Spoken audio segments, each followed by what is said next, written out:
नमस्कार दोस्तों, आप सभी का बहुत बहुत स्वागत है। हम लोगों को ऐसा लगता है कि पुण्य कर्म करने वालों को स्वर्ग की प्राप्ति होती है तथा पापी और नीचे करोड़ लालची लोगों को नरक में जाना पड़ता है, लेकिन आप गलत हैं। इस कहानी के माध्यम से हम दोस्तों आपको बताएंगे कि स्वर्ग में जाने का असली हकदार कौन है और वह कौन से कर्म है और वह कौन से कर्म है जिससे आपके सारे कष्ट और पाप समाप्त हो जाते हैं। तो चलिए जानते हैं इस पवित्र कथा के माध्यम से। दोस्तों, एक बार धरती लोक पर 4 व्यक्तियों की मृत्यु एक साथ हुई थी। वे सभी लोग विचारों में अलग अलग और अलग अलग प्रदेश के रहने वाले थे। केवल संयोग से ही उन चारों का एक ही समय पर हो गया। एक ही समय पर यम के दूत उन चारों को लेने के लिए आए। मरने वालों में एक तो किसी प्रदेश का राजा था, दूसरा बड़ा धनी व्यापारी था, तीसरा पूजा पाठ करने वाला पंडित था और चौथा गरीब मजदूर था जो दिन भर मेहनत करके अपने परिवार का पालन पोषण करता था। चारों की आत्माओं को लेकर यमदूत मृत्यु के देवता धर्मराज की सभा में पहुंचे। चारों उनके समक्ष आकर खड़े हो गए। वे सोच रहे थे कि कौन स्वर्ग में जाएगा और कौन नरक में। यमराज अपने आसन पर विराजित नहीं हुए। उससे पहले कि चारों आपस में बातचीत करते हुए स्वयं को ही स्वर्ग का मिलना चाहिए, यह कहने लगे। सबसे पहले राजा कहने लगा, देखो, मुझे तो धर्मराज पक्का स्वर्ग में ही भेज देंगे, क्योंकि मैं एक विश्व विख्यात राजा हूं। मैंने अपने अनेक शब्द कर्मों से धरती लोक पर अपना खूब नाम कमाया है। चारों तरफ लोग मेरे अच्छे कर्मों की चर्चा करते हैं। कभी भी कोई मेरे द्वार से खाली हाथ नहीं गया। जोगी आया, मैंने उसे इतना दिया कि वह जीवन भर मेरा नाम नहीं भूल पाएगा। हर तरफ मेरे नाम का यशगान हो रहा है। मेरे द्वारा लौट आए गए दान से लाखों लोगों को खाने को अन्न मिला, रहने को आश्रय मिला। इसलिए मेरे कर्मों को देखते हुए धर्मराज मुझे पक्का ही स्वर्ग में भेजेंगे। मित्रों, राजा की बात सुनकर वह धनी व्यापारी कहने लगा है, भाई, मैंने तो पृथ्वी पर है सर खूब धन कमाया और उसे ध्यान से मैंने लाखों लोगों की सहायता की है। मैंने अपनी कमाई का 11वां हिस्सा सदैव दीन दुखियों की सहायता में उपयोग किया है। मेरे शुभ कर्मों को देखते हुए धर्मराज मुझे ही स्वर्ग में भेजेंगे। दोस्तों, ये बात मैं पहले से ही जानता हूं। व्यापारी की बात सुनते ही पंडित जी कहने लगे, अरे भाई, क्यों फिजूल की बातें कर रहे हो? स्वर्ग में जाना कोई आसान काम नहीं है। स्वर्ग में जाने के लिए दान धर्म के साथ साथ पूजा पाठ करना पड़ता है। इसलिए स्वर्ग में प्राण तो मैं ही करूंगा, क्योंकि मैंने भगवान का खूब जब तक पूजा पाठ किया है। पूरा जीवन मेरा पूजा आराधना में बीता है। मेरे शुभ कर्मों के कारण मुझे ही धर्मराज स्वर्ग का दरवाजा खोलेंगे। ये बात मैं अच्छी तरह से जानता हूं। जब इस प्रकार तीनों ने अपनी अपनी बातें की, अपने अपने लिए, तो आप सब उसे चौथे व्यक्ति मजदूर की ओर की देखते हैं कि अब यह क्या कहता है। क्या इसमें भी कोई अच्छा काम किया है या नहीं, या फिर इसका पूरा जीवन मजदूरी करते हुए दूसरों के अधीन रहकर ही देता है। मजदूर उन सब की बातों को चुपचाप नीचे नजरें झुकाए खड़ा सुनता रहा और वे तीनों बड़े गर्व से अपनी प्रशंसा में झूठे थे। तभी धर्मराज अपने साथ ही चित्रगुप्त के साथ दरबार में हाजिर होते हैं। चित्रगुप्त के हाथों में एक मोटी सी किताब थी जिसमें समस्त प्राणियों के कर्मों का लेखा जोखा लिखा था। धर्मराज अपने आसन पर विराजमान होते हैं। उसके बाद चित्रगुप्त ने राजा को अपने पास बुलाया और उससे पूछने लगे कि तुम बताओ, तुम तो धरती पर बड़े ही प्रख्यात राजा थे।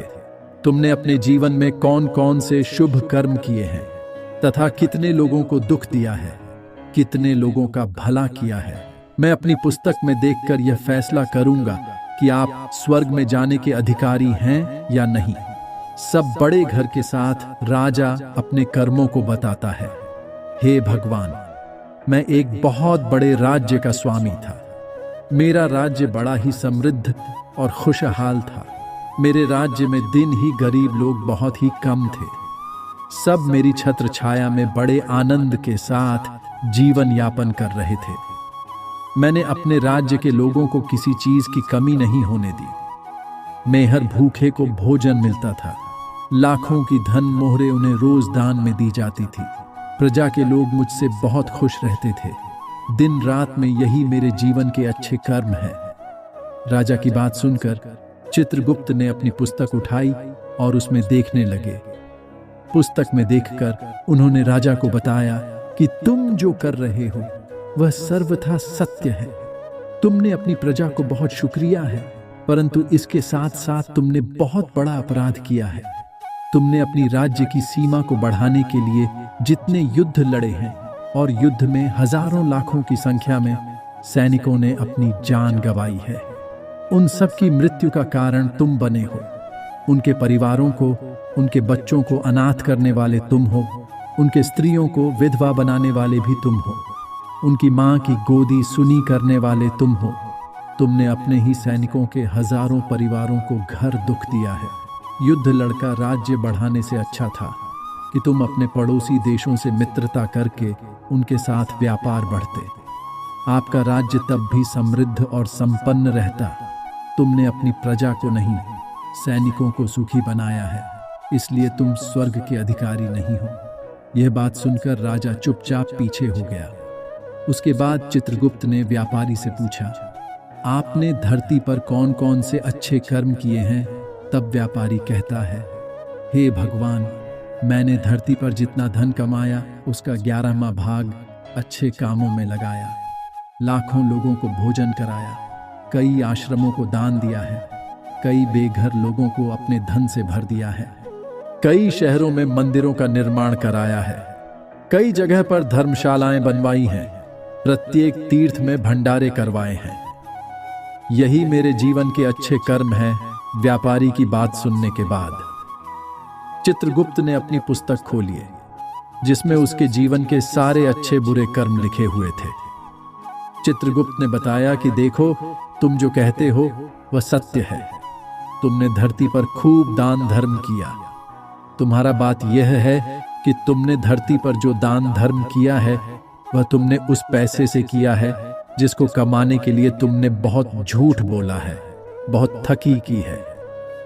कई चीजों में मिलावट करके भेजा है, नकली चीजों को असली के दामों में बेचा है, कितने व्यापारियों को रास्ते से हटाया है।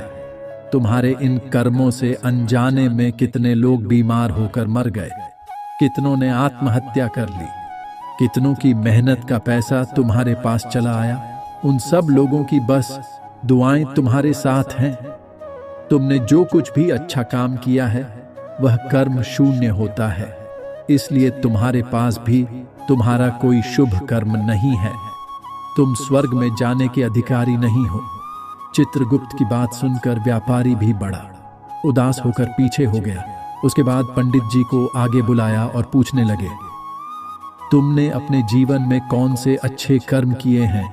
तब पंडित जी कहते हैं, हे भगवान, मेरा पुण्य यह है कि मैंने हजारों लोगों को ज्ञान दिया है, हजारों यज्ञों का अनुष्ठान को संपन्न कराया है, हजारों के घरों में पूजा पाठ कराया है, दिन रात मैंने ईश्वर का जप तक किया है, हजारों कन्याओं का विवाह कराया है, लाखों पिंड दान श्राद्ध कराए हैं, अनगिनत लोगों को मार्गदर्शन किया है। इससे ज्यादा शुभ कर्म और क्या हो सकता है? तब चित्रगुप्त अपनी पुस्तक में देखकर बताते हैं, ये पंडित जी महाराज, आपका कहना सत्य है। आपने वास्तव में हजारों लोगों को ज्ञान दिया है, लेकिन उसे ज्ञान पर स्वयं कभी अमल नहीं किया। आपने सैकड़ों यज्ञ पूजा अनुष्ठान कराए, पर उनमें निस्वार्थ भाव से किया गया कोई कर्म नहीं था। तुम हमेशा से धन के लालची रहे हो, इससे स्वर्ग में जाने के अधिकारी नहीं हो। अब तो उदास होते हुए पंडित जी भी पीछे हो गए। अब बचा केवल मजदूर इंसान। यह देखकर बड़ा हैरान था कि अब तक वह जिनको इतना महान समझ रहा था उनमें से कोई भी स्वर्ग का अधिकारी नहीं रहा। तो मैं कैसे स्वर्ग में जा सकता हूँ? मुझे तो स्वर्ग की कल्पना भी नहीं करनी चाहिए, क्योंकि मैं तो कभी पूजा पाठ जब तक या दान करने के लायक भी नहीं था, तो शुभ कर्म कहाँ से करता? मैं तो मेहनत मजदूरी करके सारे जीवन अपने परिवार का भरण पोषण करता रहा। वह मजदूर यह सब बातें सोच ही रहा था। इतने में ही चित्रगुप्त ने उसे भी आवाज लगा दी और उससे पूछा, किंतु वह मजदूर तो पहले से ही कहने लगा, भगवान, मैंने धरती पर एक गरीब के घर में जन्म लिया था, दान हवन पूजा पाठ करने के लायक ही नहीं था, तो मैं शुभ कर्म कहां से करता। मैं तो अपने परिवार का पोषण बड़ी मुश्किल से कर लेता था। मैं जानता हूं भगवान कि मैं स्वर्ग में जाने का अधिकारी नहीं। मैंने धरती पर भी नरक होगा है और आगे भी नरक नहीं जाने की हैसियत है। किंतु हे प्रभु, यहां पर भी मेरी एक इच्छा है। मैं स्वर्ग में तो नहीं जा पाऊंगा, लेकिन मैं एक बार स्वर्ग को अपनी आंखों से झांक कर देखना चाहता हूं। इससे अधिक मेरी कोई इच्छा नहीं है, क्योंकि मैंने ऐसा कोई कर्म नहीं किया है जो कुछ देर के लिए ही मुझे स्वर्ग में पहुंचा दे। मजदूरी के बाद लोगों की सेवा के लिए मेरे पास समय नहीं बचा पाता था। बचा हुआ समय मैं अपने बूढ़े माँ बाप की सेवा में लगा देता था। उनके लिए उन्हें खिलाता पिलाता, उनके वस्त्र बदलता, यही मेरी दिनचर्या थी। मुझे तो मंदिर में जाने का भी अवसर नहीं मिलता था। मजदूर की बात सुनकर चित्रगुप्त ने अपनी पुस्तक में देखकर पूछा कि मानव, तुम ध्यान से देखकर बताओ, सोचकर बताओ कि तुमने कभी तो कोई शुभ कर्म किया होगा। तब मजदूर अपने पूरे जीवन के घटनाक्रम को याद करता है। तब उसे याद आता है कि बार उसे बहुत तेज भूख लगी थी। वह रोटी खाने के लिए बैठा ही था। कितने में वहां एक बहुत ही कमजोर बीमार कुत्ता ठहरता हुआ आ गया, जो ठीक से चल भी नहीं पाता था। वह आकर मेरे सामने बैठकर मेरी रोटी की ओर गौर से देखने लगा। मैं समझ गया कि वह कुत्ता बहुत भूखा है। मेरे अंदर से आवाज आई कि बेजुबान जानवर को छोड़कर तू अकेला कैसे खा सकता है। मैंने वट-इज़वाना खाकर उस कुत्ते को खिला दी। उस दिन मैंने पूरे दिन भूखे पेट रहकर ही काम किया था। मजदूर की बात सुनकर चित्रगुप्त मुस्कुराए और उसका हाथ पकड़कर बड़े सम्मान के साथ उसे स्वर्ग में लेकर गए और बोली, वास्तव में आप ही स्वर्ग में रहने के अधिकारी हो। प्राणियों पर दया दिखाना ही सबसे बड़ा शुभ कर्म है। मनुष्य जो भी कम निस्वार्थ भाव से करता है, वास्तव में उसका ही उसे सबसे बड़ा पुण्य मिलता है। निस्वार्थ भाव से किया गया जन कल्याण के लिए एक छोटे से छोटा काम है, आपके सैकड़ों पापों को नष्ट कर देता है। लोगों से लालच, स्वार्थ के वशीभूत होकर किया गया शुभ कर्म भी फलदायी नहीं होता। इसलिए ध्यान रहे, जीवन में अच्छे कर्म अच्छी भावना के साथ करना चाहिए। ऐसा नहीं होना चाहिए कि आपने किसी से धन छीनकर या चुराकर कर्म किया हो और बाद में उसी धन को दान पुण्य में लगा दिया हो, तो वह धन आपको कभी नरक में जाने से नहीं भर सकता। दोस्तों, स्वर्ग में वही व्यक्ति जाता है जिसने निष्काम निस्वार्थ भाव से प्राणियों की सेवा की हो, भले ही उसने जीवन में एक पैसा भी दान ना किया हो, और वह जिस लायक था, अपनी सामर्थ्य के अनुसार उसने निस्वार्थ भाव से जो भी काम किया है, वही उसकी मुक्ति का रास्ता तय करता है। तो आशा करते हैं आपको यह कथा अवश्य ही अच्छी लगी हो, तो लाइक सब्सक्राइब करना ना भूलिए। साथ ही कमेंट में जय श्री कृष्ण अवश्य लिखें। आप सभी का धन्यवाद।